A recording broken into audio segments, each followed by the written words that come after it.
They go to work in an ammunition factory near the Czechoslovakia border. It is March, they learn. One morning, Edith can't get off the bench. She is burning with fever, shaking and weak. Get up, Edith, Magda orders her. You can't call in sick. At Auschwitz, the ones who couldn't work were told they would be taken to a hospital, but they disappeared. Why would it be any different now? A single bullet makes her just as dead. Still, Edith can't get up. Magda tells Edith to shut up and covers her with a coat to keep her warm if the fever breaks. Magda says, but more so to keep Edith hidden. Don't move even a finger, she says. Edith lies under the coat, pretending not to exist, anticipating the moment when she will be discovered missing and a guard will come into the shed to shoot her. The factory is nearby. Factory is on fire. Factory is on fire. Someone yells or shouts. The bridge to the factory is ablaze. The factory swallowed in smoke. The whole attention is distracted, so Edith is saved.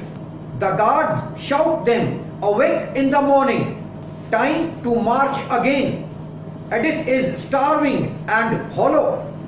If I survive today, tomorrow I will be free.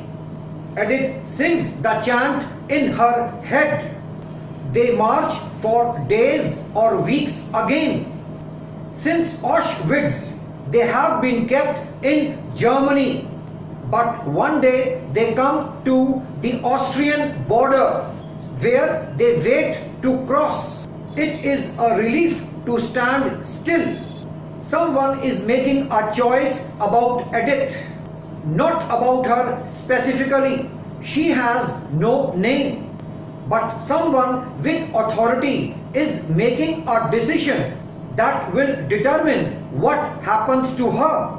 North, south, east or west, Germany or Austria. What should be done with the surviving Jews before the war is over? Edith says, I should think about God. Magda and many others have lost their faith in God. We can't believe in a God. Who would let this happen? They say.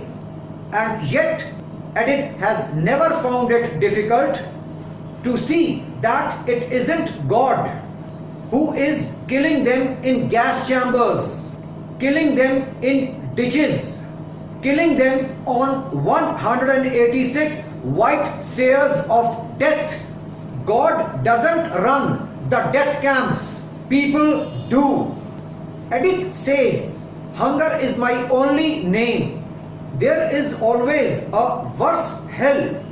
This is their reward for living.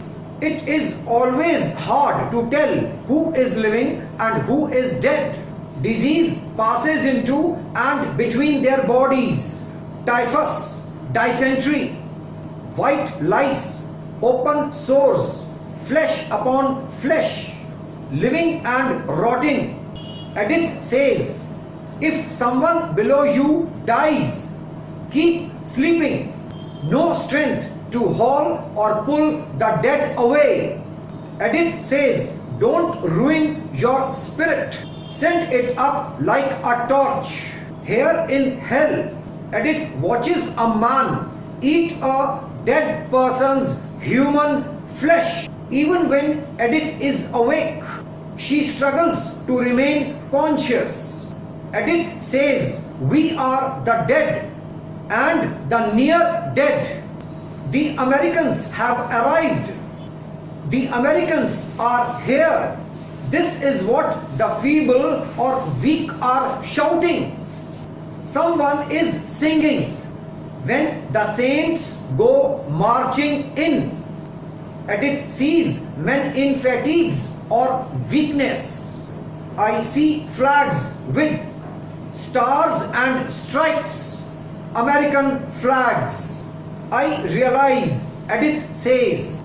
Edith sees an American handing cigarettes to inmates or prisoners who are so hungry they eat them, paper and all. Edith watches from a tangle or web of bodies. Edith says, I can't tell which legs are my legs. Are there any living here? The Americans call in German. Raise your hand if you are alive. Edith tries to move her fingers to signal that she is alive.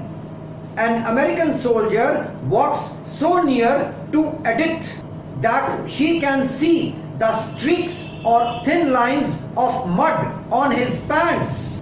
She can smell his sweat. Here I am. I want to call. I am here, but I have no voice. Edith says.